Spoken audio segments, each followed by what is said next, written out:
ये मुझे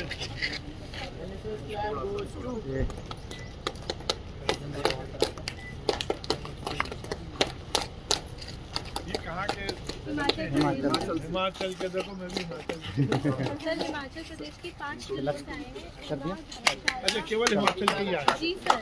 नमस्ते नमस्ते नमस्ते जी, नमस्ते नमस्ते। अरे भोपाल में तो हम स्वागत करेंगे। नमस्ते नमस्ते नमस्ते जी। देश शोभला हिमाचल मारा, हिमाचल मारा, देश शोभला, देश शोभला हिमाचल मारा, हिमाचल मारा, देश शोभला, देश शोभला हिमाचल मारा, हिमाचल मारा, देश शोभला, हिमाचल मारा, हिमाचल मारा, देश शोभला, शिव कैलाशों के वासी, धौली धारों के राजा, शंकर संकट हरना, भोले बाबा शंकर संकट हरना, तेरे कैलाशों का अंदर पाया, तेरे कैलाशों का अंदर पाया, अंदर तेरी माया, भोले बाबा अंदर तेरी माया, शिव कैलाशों के वासी, धौली धारों के राजा, शंकर संकट हरना, भोले बाबा शंकर संकट हरना, एक तेरा तेरा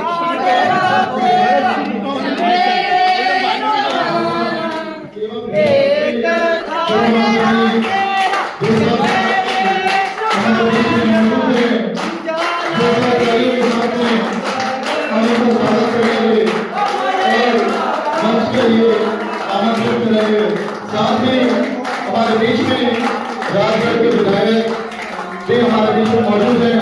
हम उनका नए भारत और एमआई की तरफ से बहुत बहुत स्वागत करते हैं, बहुत बहुत अभिनंदन करते हैं।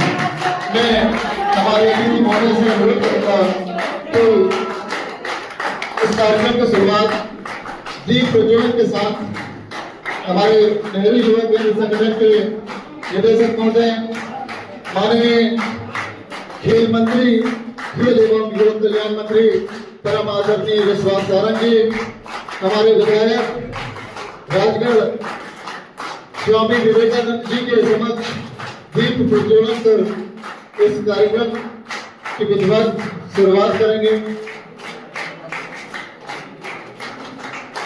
अमरजीत सिंह जी विधायक महोदय राजगढ़ हमारे इस अंतर्राज्यीय युवा आदान प्रदान कार्यक्रम में अतिथि के रूप में आज मौजूद हैं।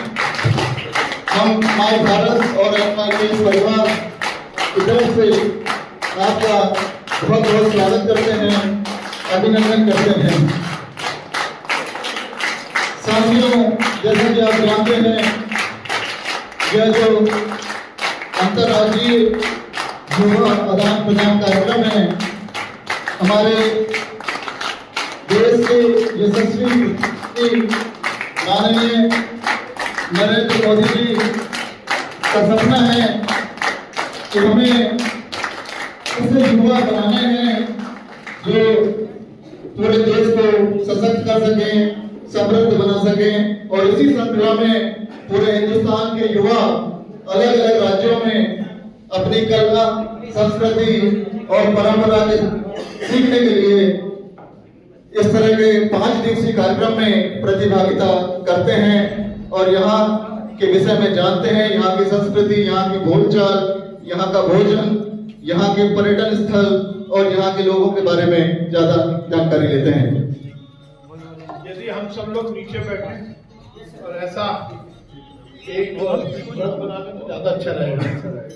अपने अपनी कुर्सी उठाओ। सर हम अपने अपनी कुर्सी उठाएंगे। बिल्कुल, सभी लोग थोड़ा आगे आ जाएं, ग्राउंड अप कर लें। ऐसा पूरा और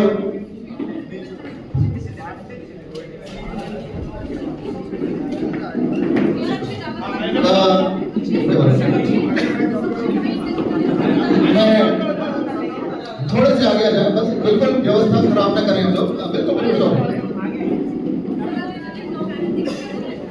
जी। इस कार्यक्रम की औपचारिक शुरुआत के लिए, जैसा कि आप सब जानते हैं, मैं हमारे नेहरू युवा केंद्र संगठन मध्य प्रदेश के राज्य निदेशक श्री राकेश सिंह तोमर जी से निवेदन करूंगा कि माननीय हमारे मंत्री महोदय, युवा कार्यक्रम एवं खेल मंत्री परम आदरणीय विश्वास सारंग जी का पुष्प गुच्छ से स्वागत करेंगे। श्री राकेश तोमर जी, राज्य निदेशक नेहरू युवा केंद्र संगठन। और बाकी तालियां रुकना नहीं चाहिए। हमारे हिमाचल से आए युवा साथी ताली बजाते रहेंगे। इसके बाद में निदेशक महोदय से हमारे जिला युवा अधिकारी इनकी तोमर जी से अनुरोध करूंगा कि माननीय मंत्री महोदय का पुष्प गुच्छ से स्वागत करेंगे। आदरणीय राकेश तोमर जी से निवेदन करूंगा कि हमारे बीच में उपस्थित विधायक महोदय का पुष्प गुच्छ से स्वागत करेंगे। आपका माय भारत और नेहरू युवा के परिवार इसके बाद में हिमाचल से आए हुए हमारे साथी अक्षय शर्मा से निवेदन करूंगा कि वो आए और हिमाचल की तरफ से हमारे इस कार्यक्रम के मुख्य अतिथि महोदय आदरणीय विश्वास सारंग जी का पुष्प गुच्छ से स्वागत करेंगे।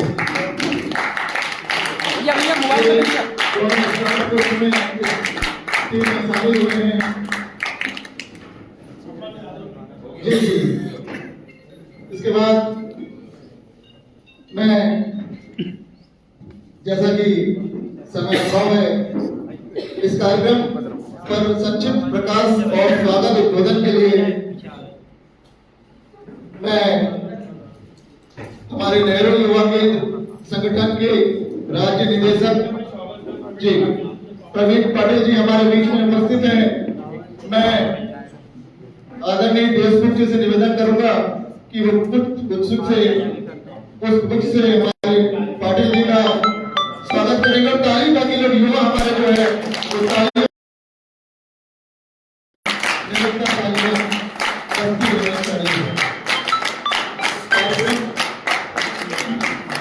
आगे बढ़ाते हुए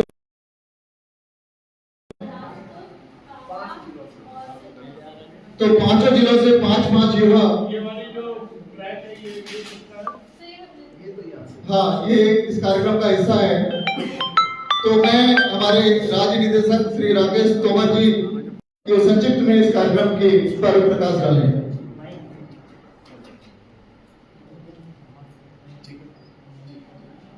आज के इस कार्यक्रम के मुख्य अतिथि माननीय विश्वास सारंग जी साहब,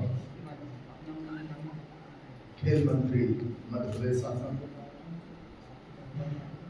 माननीय श्री अमर सिंह जी, राजगढ़ से विधायक हैं, आदरणीय भाई पटेल जी उपस्थित, यहाँ गैप दे दो, एक इंसान निकल जाए ऐसा, ये थोड़ा सा उस पर लगा लो ना ट्राइपॉड।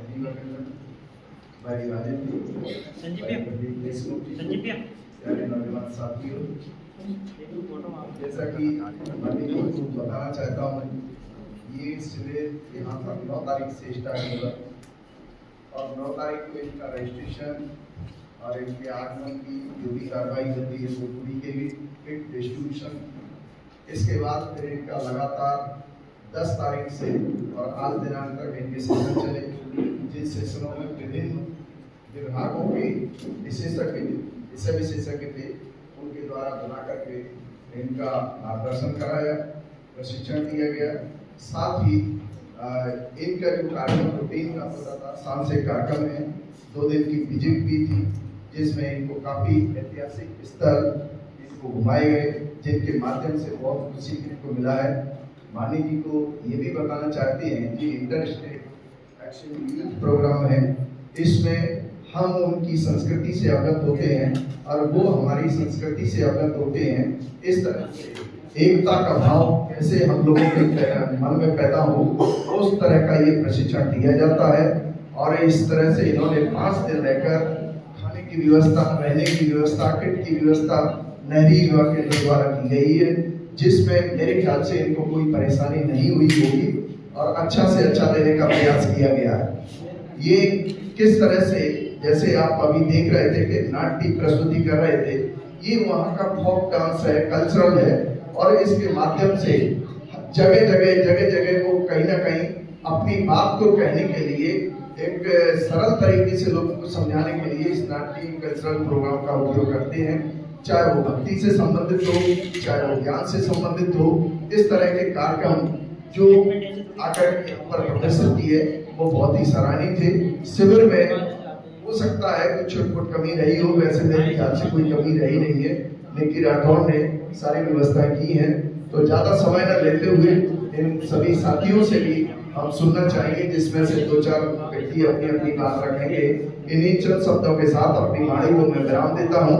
मंचासीन माननीय जी का और अतिथियों का पुनः एक बार स्वागत, अभिनंदन, वंदन। जय हिंद, जय भारत।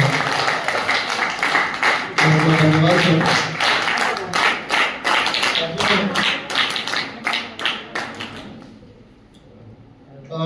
इसके बाद में हमारे नेहरू युवा केंद्र भोपाल की डीवाईओ परम आदरणीय निकी राठौर जी से अनुरोध करूंगा कि इस कार्यक्रम के बारे में संक्षिप्त प्रकार में निकी राठौर जी।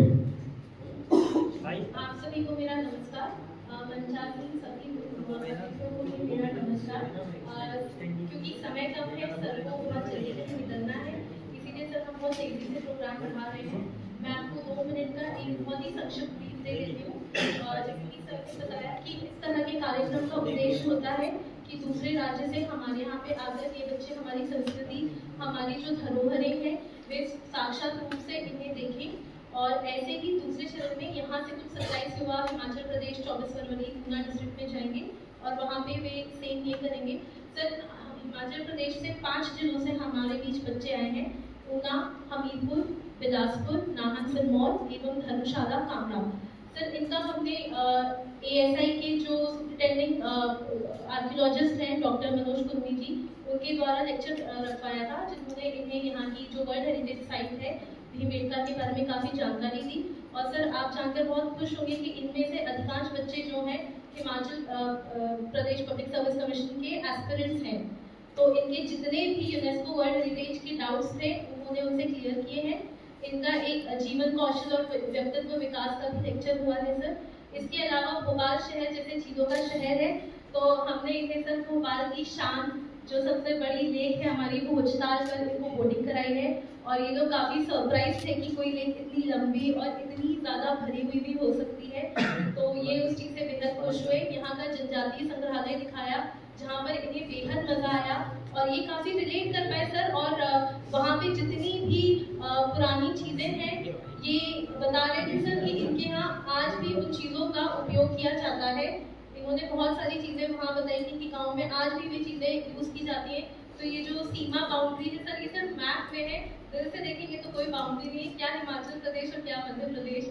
और इसके अलावा सर ये लोग जो है भीमबेटका, भोजपुर टेम्पल गए हैं सर कल, और इनको भोजपुर जाके भी बहुत मज़ा आया। इनका कहना है कि हिमाचल प्रदेश में महादेव के कई स्थान हैं, लेकिन जितनी बड़ी शिवलिंग इन्होंने यहाँ आके देखी है उतनी बड़ी शिवलिंग इन्होंने कहीं नहीं देखी है।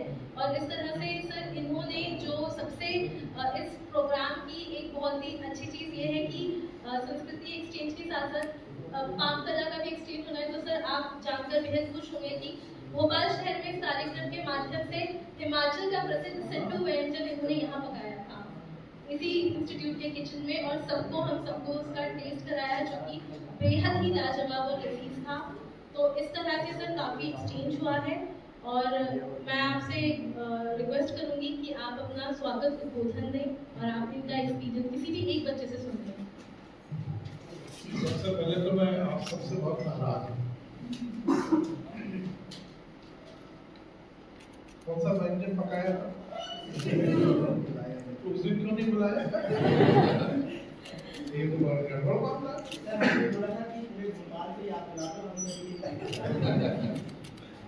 चलो आप सबका बहुत स्वागत है। और एक कोई देखो, मैं तो वैसे भी नई टेक्नोलॉजी वाला आदमी हूँ। तो आजकल कम्युनिकेशन की टेक्नोलॉजी कौन सी है?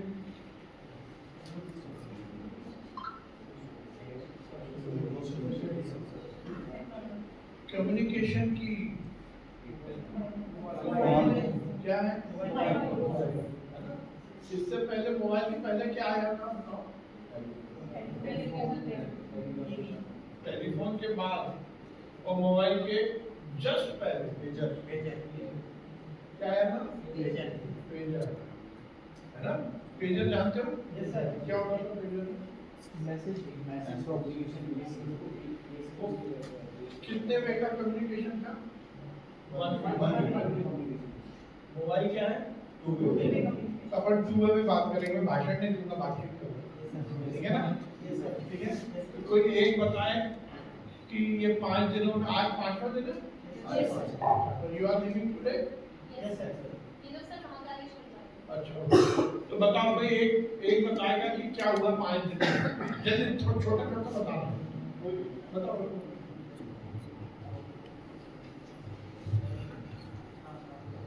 तो मीडिया में नहीं आएगी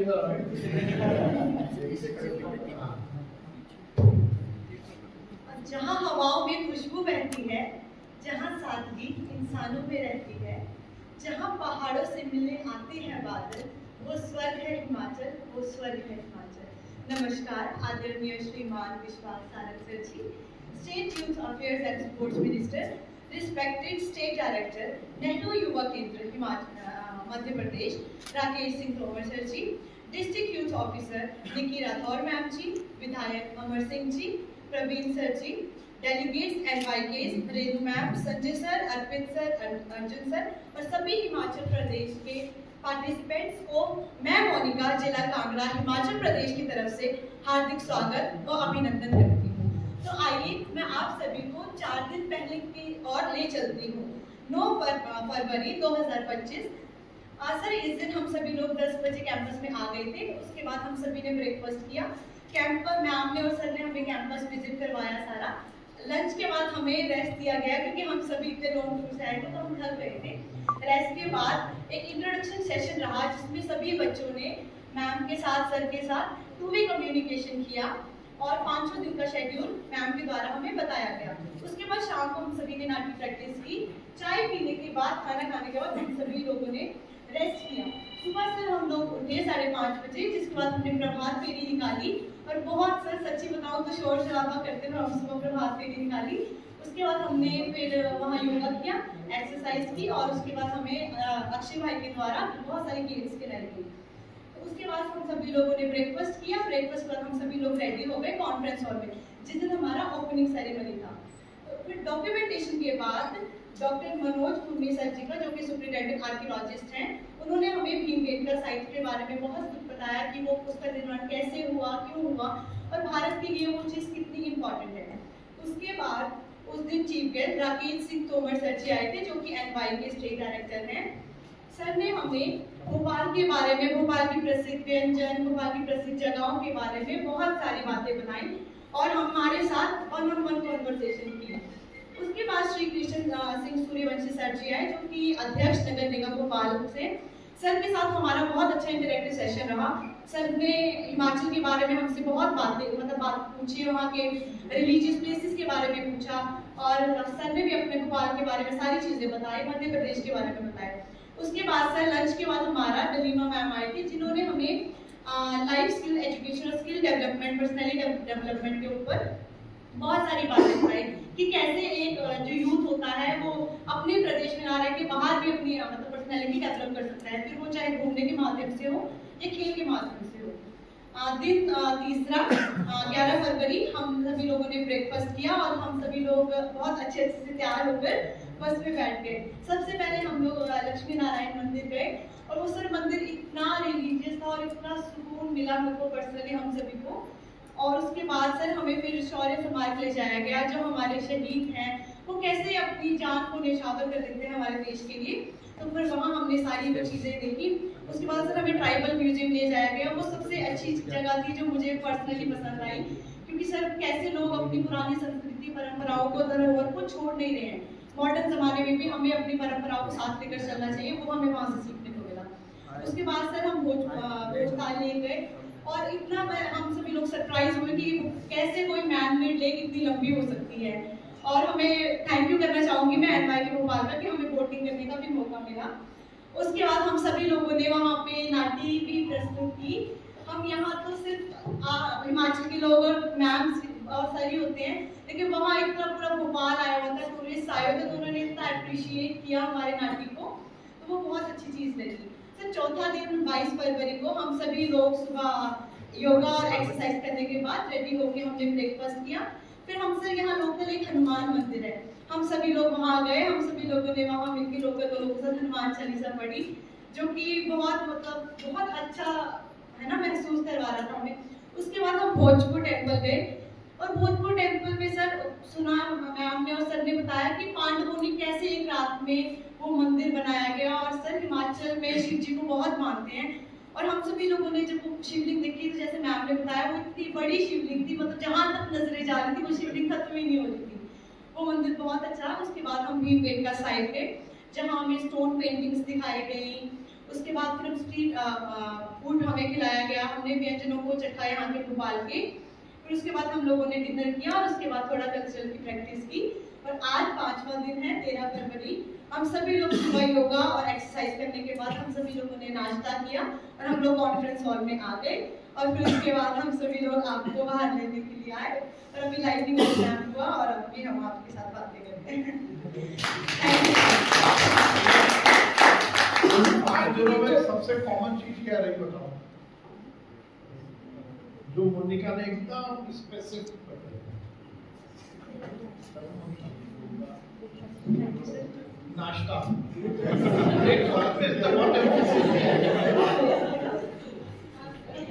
अच्छा तो अब ये बताओ 5 दिन का एक्सपीरियंस कैसा रहा?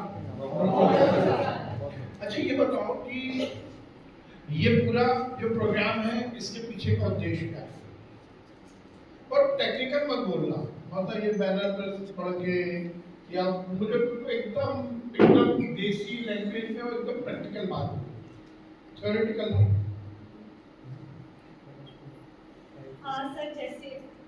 सर जैसे कि हम हिमाचल प्रदेश में होते हैं, हम लोग सभी यूथ हैं और सर मतलब मैं पर्सनली बहुत ऑनेस्ट आंसर दूंगी कि हम लोग ऐसे स्टडी करके भी हो जाता और ऐसे हम लोग सभी बीइंग अ गर्ल होना, बीइंग अ स्टूडेंट होना, हमें पेरेंट्स कॉलोनी में पैसे बाहर जाने के लिए तो इतनी अच्छी अपॉर्चुनिटी थी कि हमें ऐसे हिस्टोरिकल साइंस, यहाँ का खाना सब कुछ खाने का मौका मिल रहा है और भोपाल आने का मौका मिल रहा है। ऐसे मुझे नहीं लगता कि हम में से कभी कोई लाइफ में भोपाल आ भी पाता, लेकिन NYK के थ्रू हमें यहाँ आने का मौका मिला, घूमने का मौका मिला और कल्चरल एक्सचेंज तो हो ही रहा है सर। और मैम ने जैसे बताया सिद्धू एक्सचेंज, फूड एक्सचेंज वगैरह तो हो रहा है। और कोई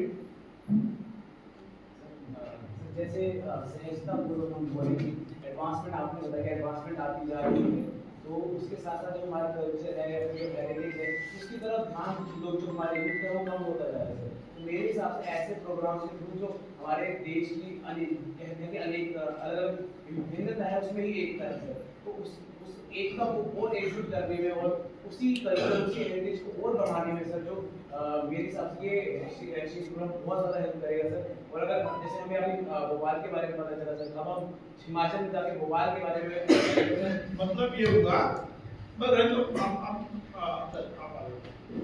अभी बैठ जाओ।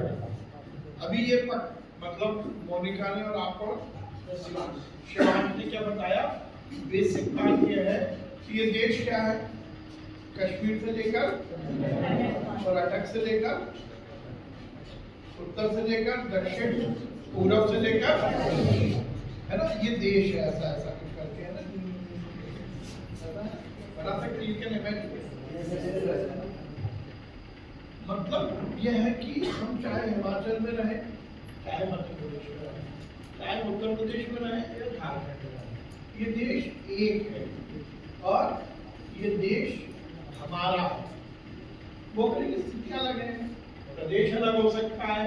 हम हिमाचल के रहने वाले हैं और हमारा अधिकार है कि हम भोपाल भी आ सकते हैं, भोपाल वाले हिमाचल भी जा सकते हैं।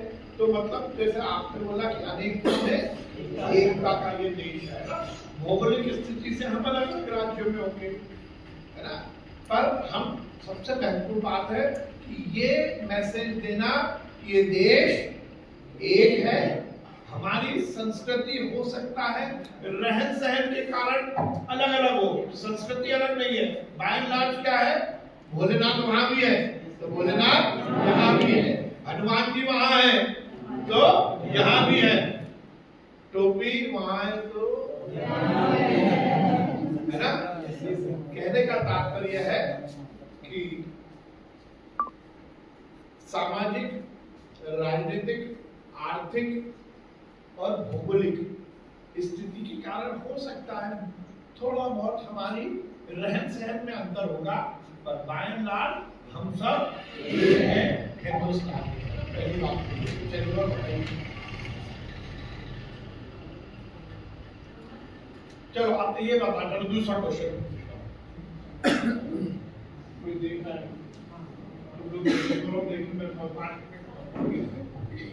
दूसरा ये बताओ कि 5 दिन में क्या सीखा। कोई भी खड़े होकर के बताओ, वो जरूरी नहीं है कि आपको लिखा हुआ हो किसी को, जो आपने जो आपका दिमाग कर रहा हो ये चीज बताने लायक बता दो। अरे चलो ये मत बताओ 5 दिन में सबसे अच्छा क्या लगा? खाना। खाने में क्या? कस्टर्ड तो वहाँ भी बनता है, कड़ी वहाँ भी बनती है। नहीं, हिमाचल में कांगड़ा बनती, मैं कांगड़ा जाता हूँ देवी जी के दर्शन करने। हाँ, धर्मशाला और कांगड़ा जाता हूँ, वो देवी जी है ना, जो वो सब देवी है, और खासकर वो पीताम्बर जो बगलामुखी है, रिच कल्चर। एक बात था कि ये बात क्या है?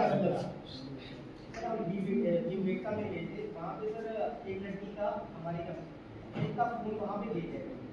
तो जब हमारी बस नीचे आ गई थी तभी इसको पता लगा कि मेरा फोन तो ऊपर गिर गया है। तो हम 4 किलोमीटर लगभग 4 किलोमीटर हम नीचे आ गए थे। फिर सर इन्होंने बोला कि अब बस को यहाँ पे मोड़ नहीं सकती, यहाँ पे मोड़ने के लिए जगह नहीं, तो आप एक काम करो, आप पैदल चलो तब तक और फोन को ढूंढो, और हम आगे से जहाँ भी रास्ता मिलेगा हम बस को मोड़ के ऊपर को जाते हैं। तो सर हम वहाँ पे लगे गए, तो हमने बोला यार वो एक तो पहाड़ों पर तो चलो ज़्यादा तो नहीं था, लेकिन हमने बोला टाइम कंज्यूम होगा ज़्यादा। तो वहाँ पे सर मजदूर लगे हुए थे, मतलब मजदूर मजदूरी कर रहे थे। तो उनके पास हमें बाइक थी, तो उन्होंने उनको हमने बोला कि क्या आप हमें ऊपर तक छोड़ सकते हो? उन्होंने बोला जरूर। उन्होंने कुछ नहीं पूछा कि आप कहाँ से हो, आपको क्या काम है। हमने उनको से कि बोला आप हमें ऊपर छोड़ सकते हो? उन्होंने बोला जरूर। फिर हमने उनको बताया कि यार हमारा जैसे फोन लीजिए, आप पूछ तो सकते थे कि क्यों छोड़ना है, हम तो इतने 4-5 लोग थे, लेकिन उन्होंने बोला कि आप बारी बारी सबको छोड़ देंगे। लेकिन हम वहाँ पे पहुँच गए, हमने उनको बोला भैया आप यहाँ छोड़ के हमारे यहाँ फोन गुम हो गया, तो हमें रखा यहाँ पे टाइम, तो आपको अपना काम करना तो आप यहाँ से जा सकते हो। तो वो बोलते कोई बात नहीं, मेरी अगर पैसे काट भी देंगे ना, आप अपना फोन ढूंढो, चाहे आपको रात हो जाएगी, आपको यहाँ से वहाँ तक छोड़ के ही जाऊँगा। वहाँ पे हमने जब फोन ढूंढा, हमें फोन मिल गया।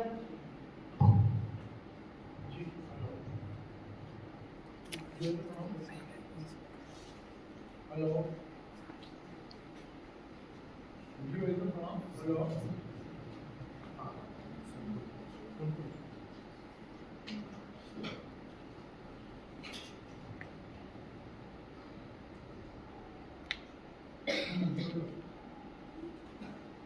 हाँ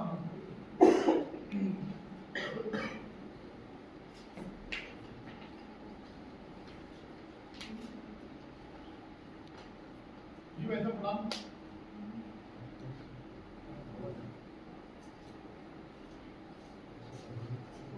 उनको जब हम पे हमारा फोन मिल गया, हम वापस आए थे, हमने उनको बोला कि आपको हम पैसे देंगे जो हमारा आपका तेल का खर्चा वहाँ पे, तो उन्होंने बिल्कुल मना कर दिया। और वो मतलब एकदम से बोलने पड़े कि आप हमारे दुखी हो, पर हम आपसे ऐसा करेंगे, आपको जहाँ पे आप रह रहे हो आपको वहाँ तक भी जाना, हम आपको वहाँ तक भी छोड़ के आएंगे। तो आप अपनी लोकेशन साथ से नीचे है, तो हम वहाँ तक खुद चले जाएंगे। आप यहाँ तक आपने हमें इतना ज़्यादा प्यार दिया, सम्मान दिया, और आपका बहुत बहुत धन्यवाद। और सर हम उनके साथ कोई फोटो भी खिंचवाई, और वो भी बहुत खुशी हुई है कि उनके साथ हमें कोई फोटो खिंचवाई। उसका नंबर दिए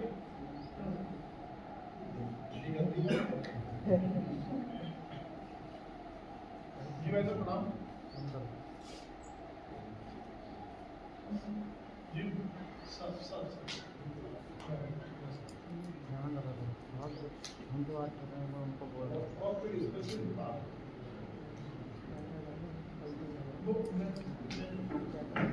बंद कर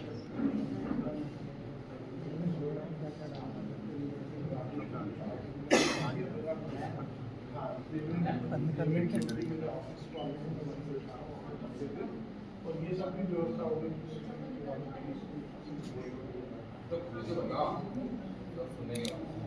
सर वो एक्चुअली ये जो है जा रहे हैं कल वापस हिमाचल, और इन सबके का टिकट वेट लिस्टेड है, तो ये बोल रहे हैं कि अगर हम रिस्क ले रहे हैं तो क्या वो कंफर्म कर सकते हैं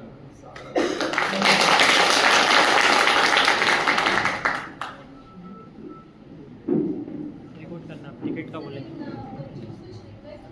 जल्दी इसको देखो भाई। मेरा नाम गोविंद मान है, मैं कांगड़ा धर्मशाला से हूँ। सर जब हमें इसके inter state youth exchange program के बारे में पता चला, तो टू बी वेरी ऑनेस्ट हम सारे मतलब खुश हो गए कि एक सेंट्रल इंडिया के स्टेट में हम घूमने के लिए जा रहे हैं। तो एक्चुअल में तो हम सारे घूमने के लिए आए, हमने टिकट्स भी कर ली, लेकिन वो टिकट्स जैसे हम बोर्ड होने लगे और वो टिकट्स हमें मतलब मैसेज आ गया कि आपके टिकट्स कैंसिल हो गए और रिफंड हो जाएगा। तो हम जैसे जैसे आना तो था ही, तो जैसे जैसे मैनेजमेंट करके लड़कियों भी साथ में थी, तो मैनेजमेंट करके तो हम यहाँ तक आ गए। उसके बाद यहाँ पे जो भी इंजॉयमेंट हमने की और जो भी सीखा वो तो आपको पता चले गया। इसके बाद का अभी हमारा सर प्लान ये है कि हम अपनी टूर आए तो उज्जैन महाकालेश्वर दर्शन करके जाएं। तो उसका तो हमने बात किया है, जैसे जैसे मतलब वो हम कर लेंगे। लेकिन सर यहाँ से जाने के लिए हमारी जो अभी तक टिकट्स हैं, जितने भी बच्चे हैं सबके टिकट्स अभी तक वेट लिस्टेड है, कोई कंफर्मेशन नहीं कहाँ से जाना है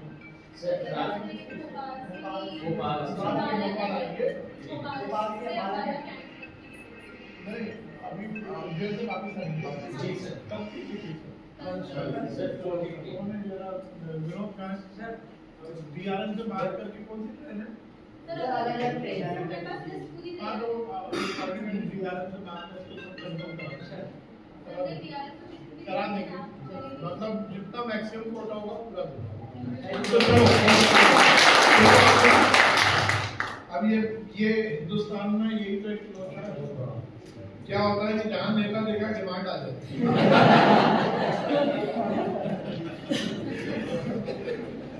तो आप सबका बहुत स्वागत है और मुझे बहुत प्रसन्नता है। देखो हम सब राजनीतिक क्षेत्र में काम करने वाले जो लोग हैं ना, इनको इनमें भगवान ने एक शक्ति देता है कि हम आदमी की बॉडी लैंग्वेज समझते हैं ना, ठीक है ना। बॉडी लैंग्वेज समझते हो तो क्या होता है, बॉडी लैंग्वेज इसके पीछे क्या लिखा, बॉडी फिर आगे क्या लैंग्वेज। लैंग्वेज आमतौर पर बोली जाती है पर बॉडी लैंग्वेज समझी जाती है ना। तो पता लग रहा आपका चेहरा जो खिल रहा है ना, ये बोल रहा है कि 5 दिन आपकी जिंदगी के अच्छे निकले। देखो इसमें जो है ये जो प्रोग्राम को ऑर्गेनाइज करने के पीछे का उद्देश्य है ना, वो यही है कि हम एक दूसरे के और करीब आए, है ना। तो ये 5 दिन में ये आपका का जो एक्सचेंज प्रोग्राम ये खत्म नहीं होगा। कितने दिन में खत्म होगा ये, कितने दिन चलेगा ये, पूरी जिंदगी चलेगा, ठीक है ना। इसके पीछे का उद्देश्य यही है कि इस देश का युवा इस देश को समझे, है ना। अभी हमारे प्रधानमंत्री जी ने पीछे आह्वान किया था ना, एक नई फैशन चल गई कि डेस्टिनेशन मैरिज कहाँ करो, 7 समुद्र पार जाकर करो। अरे हमने हिंदुस्तान तो देखा नहीं है। इससे पहले आपने कभी सोचा था कि भोपाल में इतना बड़ा मैनमेड लैक होगा? आपका हिमाचल नेशनल कंट्रोल पर मेरा भोपाल भी नेशनल कंट्रोल पर है ना, है बड़ी। हम जहाँ बैठे ना, इससे जो पीछे जो है ना वो कितना नीचे भी है शहर, मतलब हम ये बहुत ऊपर बैठे हैं, इससे बहुत नीचे भी है, तो ये नेचुरल कंट्रोल में बसा हुआ शहर, ये आप वहां रहकर नहीं समझ सकते थे। परंतु सीखना केवल खाना नहीं, सीखना केवल ये नहीं कि हमने ये बेसिकली सीखना क्या था, वो ईमानदारी जो एक गरीब मजदूर ने भी निभाई। यदि आपको कोई जरूरत थी तो वो आपको ऊपर तक लेके गया, वापस छोड़ने आया और उसने कोई पैसे की डिमांड नहीं की। ये सबसे बड़ी सीख है। It was not in your schedule. इतने बजे नाश्ता, इतने बजे खाना, इतने बजे भोजपुरी, इतने बजे वो सब लिखा हुआ था। और असली क्या सीख के जा रहे हो? क्या बोलो? ये आपके उसका सबसे बड़ा, आपकी रिपोर्ट का पहला तो पॉइंट ये होना चाहिए, है ना? तो ये हमें जिंदगी में निभाना है। और देखो मैं हर समय, अब मुझे अब पता नहीं लगा, नहीं तो मैं एक दिन, तो मैं अभी टाइम नहीं है, नहीं तो मैं अपने ऑफिस में बुला था। मैंने अपने ऑफिस में अपनी कुर्सी के पीछे कितने मिनट है, 5-7 मिनट है ना, मैंने अपनी कुर्सी के पीछे लिखा हुआ है एक भजन की लाइन कि प्रभु आपकी कृपा से सब काम हो रहा है, करते हो तुम कन्हैया मेरा नाम हो रहा है। मेरा ये मानना है कि इट इज ऑल प्रिस्क्राइब्ड। यदि हम इस जहां में आए ना, इस पृथ्वी पर आए, है ना, करोड़ों योनियों के बाद हमें मानव शरीर मिला, ठीक है। मानव शरीर मिलने के बाद जैसा डॉक्टर प्रिस्क्रिप्शन लिखता है ना रोगियों का, मरीजों का, ऐसा सबका लिखा है कि मोनिका कब आएगी, कितने बार नाश्ता करेगी, कितनी बार बोलेगी, है ये क्या नाम होता है, शिवांग कौन सी बात बोलेगा, विश्वास सारा क्या बोलेगा, इट इज नॉट प्रिस्क्राइब्ड। मैं क्या करूंगा, मैं नेता बनूंगा, आप ये बनोगे, आप वो बनोगे, इट इज नॉट प्रिस्क्राइब्ड। मतलब यदि भगवान ने लिख कर दिया है, जब कोई डॉक्टर हमें कोई पेशेंट को कोई लिख के देता ना कि सुबह ये दवाई लेना, शाम को ये लेना, हम उसको फॉलो करते नहीं करते, है ना? We have to follow. यदि हमें ठीक होना है, हमें बुखार उतारना है, तो हमें समय से पैरासिटामोल लेना है ना? हमारे को और कोई यदि बीमारी है तो हमें समय से वो बीमारी की दवाई लेनी। हम उसमें इफेक्ट करते हैं क्या? नहीं करते। जब डॉक्टर के प्रिस्क्रिप्शन को हम फॉलो करते हैं, तो ये जिंदगी में इस धरा पर आने का प्रिस्क्रिप्शन किसने लिखा? भगवान ने लिखा ना। कौन कहाँ जाएगा, क्या उसको काम मिलेगा। मतलब हमें जिंदगी में जो काम भगवान ने दिया है वो हमें ईमानदारी से करना है। मोनिका मैंने क्या बोला बताओ?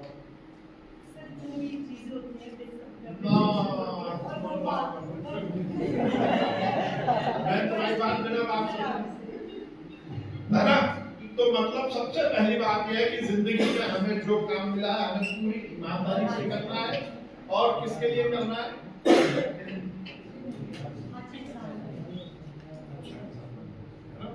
तो हम पढ़ाई किसके लिए कर रहे हैं? अपने परीक्षा बनाने के लिए, है ना। नौकरी यही करना, अच्छा करियर बने, है ना। शादी हो जाए, ठीक है, गाड़ी आ जाए, बंगला आ जाए, कर रहे हैं ना। सब गलत, सब फेल हो।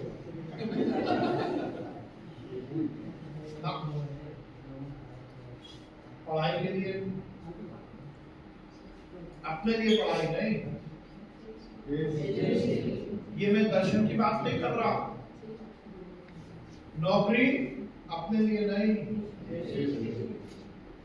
परिवार अपने लिए नहीं, परिवार को संस्कारी बनाकर इस देश के लिए। तो जब तक हम वो विचार नहीं करेंगे ना, आजादी के पहले नारा क्या था इस देश के लिए?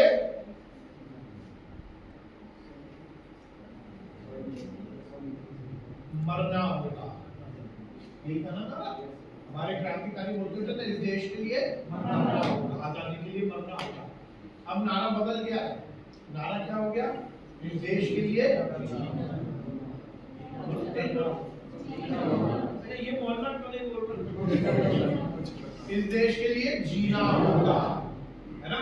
ऐसे ही मैं एक बार युवाओं के कार्यक्रम में बैठा था, तो मैंने ये बोला कि भाई देखो, देश का नारा परिवर्तित हो गया।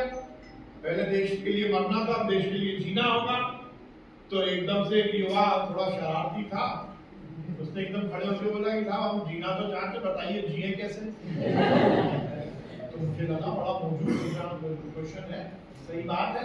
तो मैंने कहा बेटा इसके लिए कोई रॉकेट साइंस की जरूरत नहीं है, देश के लिए जीने के लिए कोई बहुत बड़ी रिसर्च करने की जरूरत नहीं है, बहुत छोटी छोटी चीजें जिसको कर लोगे तो देश के लिए जीना होगा। जैसा मैंने कहा ये अभी प्रोग्राम खत्म होगा, मैं यहाँ से उतरूंगा, मैं इस हॉल के बाहर जाऊंगा, धीरे धीरे आप सब भी जाओगे, जो आखिरी बच्चा जाए वो यदि इस हॉल की लाइट बंद कर देगा तो वही इस देश के लिए जीना है। बेटी बचा लोगे, पर्यावरण बचा लोगे, संस्कार बचा लोगे, किसी गरीब की सेवा कर लोगे, वही इस देश के लिए जीना। इसलिए नौकरी किसके लिए? बोलो तेज बोलो। गाड़ी किसके लिए? करियर किसके लिए? जीवन किसके लिए? ठीक है ना? तो ये 5 दिन में क्या सीख के जा रहे हैं? हमें ईमानदारी से काम करके जो भगवान काम देगा उसको हमें देश के लिए समर्पित करना है, ईमानदारी से काम। ठीक है ना? देखो भगत सिंह, राजगुरु, अशफाकुल्लाह खान, झांसी की रानी लक्ष्मीबाई, खुदीराम बोस, सुभाष चंद्र बोस, ऐसे हजारों हजारों क्रांतिकारी यदि ये सोच लेते कि मुझे तो करियर बनाना है, हम आजाद हो पाते। भगत सिंह सोच लेते कि मेरी जाने के बाद मेरी बहन का क्या होगा, हम आजाद हो पाते। उन्होंने सोचा किसके लिए? तो सबसे पहला लेसन क्या है? देश के लिए जीना।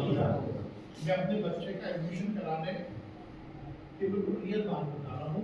स्कूल में गया था, तो आजकल पब्लिक स्कूल में होता है ना, बच्चों के इंटरव्यू के साथ साथ उसके पेरेंट्स का भी इंटरव्यू होता है ना। तो हमारे उस स्कूल में एक और स्टेप थी, हमारे मेरी और मेरी वाइफ के इंटरव्यू के पहले हमें प्रोफार्मा दिया था, वो हमें भरना है। तो उसमें करीब 22 पॉइंट थे, नाम ये ऑक्यूपेशन फला फला फला। मेरी वाइफ को फॉर्म फिल कर रही थी, तो हॉल में बाकी पेरेंट्स बैठे थे, उसमें लिखा था नाम वगैरह ये, और 17 नंबर पर लिखा था कि आप अपने बच्चे को क्या बनाना चाहते हैं। तो मेरी वाइफ को तो समझ में नहीं आया, उन्होंने वो फॉर्म मेरी तरफ सरका दिया। तो मैंने देखा उसमें लिखा है कि आप अपने बच्चे को क्या बनाना चाहते हैं। तो मैंने सोचा यार अभी भी एक इंच में भी नहीं है, फुट में भी नहीं है, अभी से क्या सोचूं कि मैं क्या बनाना चाहता हूँ। मैंने आसपास देखा कोई लिख रहा था IAS officer, IPS officer, engineer, doctor. मैंने at the time of admission यदि मैं ये विचार करूंगा कि मैं अपने बच्चे को क्या बनाना चाहता हूँ तो ये बहुत जल्दी हो जाएगी। मैं सोचा मैंने कहा क्या लिखूं क्या लिखूं क्या लिखूं। 2 मिनट बाद मेरे दिल से एक तरंग निकली, दिमाग से नहीं दिल से निकली, और मेरी कलम चली, मैंने लिखा आ ट्रू इंडियन।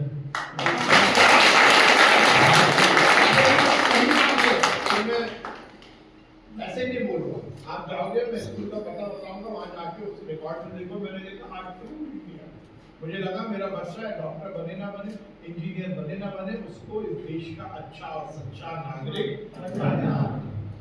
और इसलिए बेटो आपको यहाँ पर हमने बुलाया है या सरकार ने भेजा है, इसलिए भेजा है कि आप अब ब्रांड एम्बेसडर हो। अब आपको ये सुनिश्चित करना पड़ेगा कि आप यहाँ से जाने के बाद ये सुनिश्चित करो, केवल ये नहीं, इसमें बहुत सारे मैसेज है, अभी टाइम का मैं लेकर बहुत बातें करता। इसमें बहुत बड़ा मैसेज क्या है?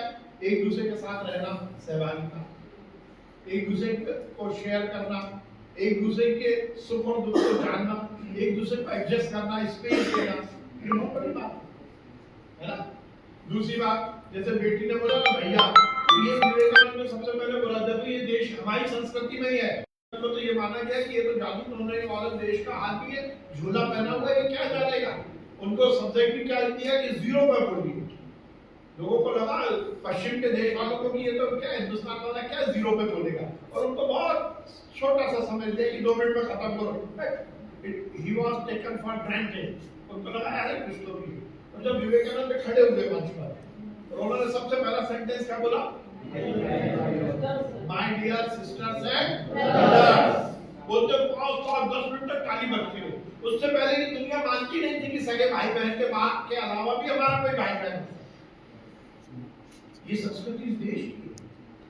हम क्या बोलते हैं? धर्म की बोलो तेज बोलो, धर्म की जय हो, धर्म का नाश हो, प्राणियों में सद्भावना हो और ईश्वर का कल्याण हो। विश्वास का कल्याण हो नहीं, किसका बोलते हैं? ईश्वर का कल्याण हो। हम वसुधैव कुटुंबकम की बात करते हैं। ये पूरी वसुधा, ये मेरा परिवार है और इसलिए हमारा ही भाई बहन नहीं, हमारा सगा भाई बहन नहीं, हमारा दूसरा भी भाई है, दूसरी भी बहन है, उसका सुख और दुख भी हमें सहभागिता बनती है। तो इस प्रोग्राम में आपने बहुत बड़ी बात क्या समझी है? एक दूसरे को स्पेस देना, एक दूसरे के साथ।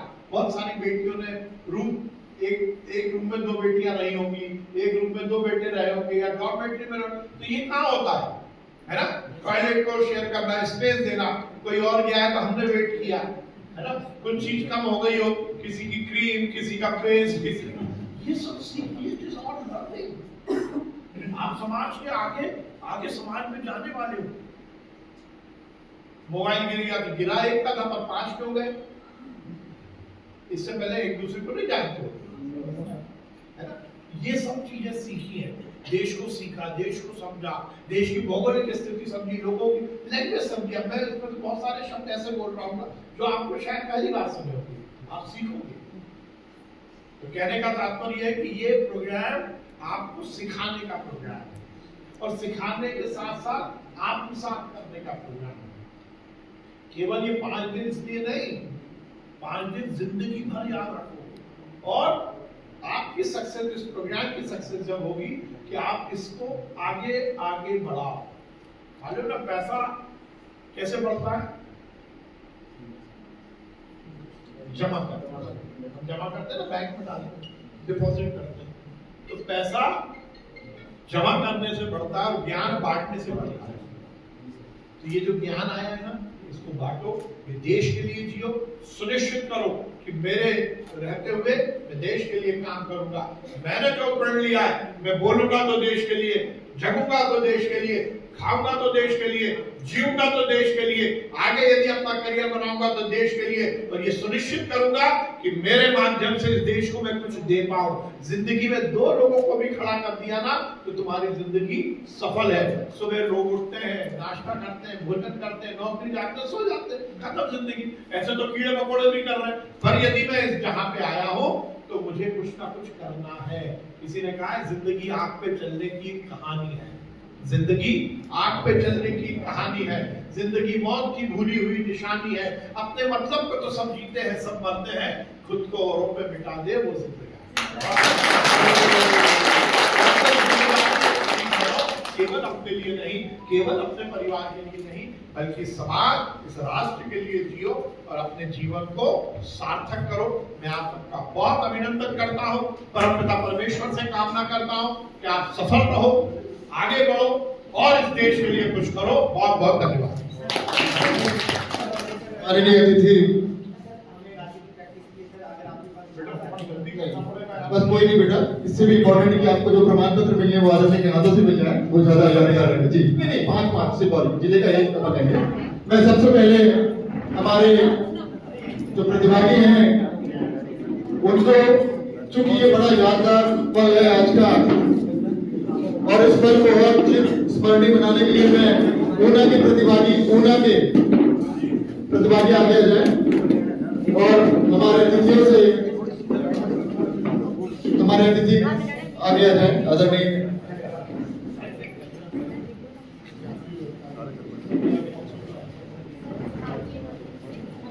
ये भोपाल मध्य प्रदेश का सांची स्तूप जो जिले के लिए ऊना डिस्ट्रिक्ट और ये पार्टिसिपेशन के सर्टिफिकेट हमारे सभी प्रतिभागियों के लिए। इसके बाद हमीरपुर के प्रतिभागी हमारे तैयार हैं। हमीरपुर के प्रतिभागी आ जाएं। ये स्मृति चिन्ह सांची का स्तूप मध्य प्रदेश का प्रतीक और सर्टिफिकेट जो आपको स्मरणीय रहेगा। इसके बाद बिलासपुर के प्रतिभागी हमारे जल्दी से तैयार हो जाएं। बिलासपुर के प्रतिभागी आगे आ जाएं। आपको भी प्रतिभागिता का प्रमाण पत्र और मध्य प्रदेश की निशानी सांची का स्तूप जल्दी से आगे आ जाएं। इसके बाद नाहन सिरमौर के प्रतिभागी तैयार रहें। नाहन सिरमौर के प्रतिभागी आगे आ जाएं। नाहन सिरमौर के प्रतिभागी आगे आ जाएं। सांची स्तूप प्रतीक चिन्ह के रूप में और प्रतिभागिता का प्रमाण पत्र, और उसके बाद तैयार है हमारे धर्मशाला के साथी, जल्दी से आगे आ जाएं। धर्मशाला के प्रतिभागी, इसके बाद में धर्मशाला के प्रतिभागी आगे आ जाएं। आपको मध्य प्रदेश का प्रतीक चिन्ह और प्रतिभागिता का प्रमाण पत्र, चूंकि साथियों आज का बड़ा ही अविस्मरणीय पल है, मैं इस अवसर पर हमारे नेहरू युवा केंद्र के राज्य निदेशक से निवेदन करूंगा कि स्मृति चिन्ह देकर हमारे आज के मुख्य अतिथि महोदय को इस यादगार पल को हमेशा अविस्मरणीय बनाएं। इसलिए मैं आपसे निवेदन करता हूं, आदरणीय राज्य निदेशक महोदय हमारे अतिथि महोदय को प्रतीक चिन्ह प्रदान करेंगे।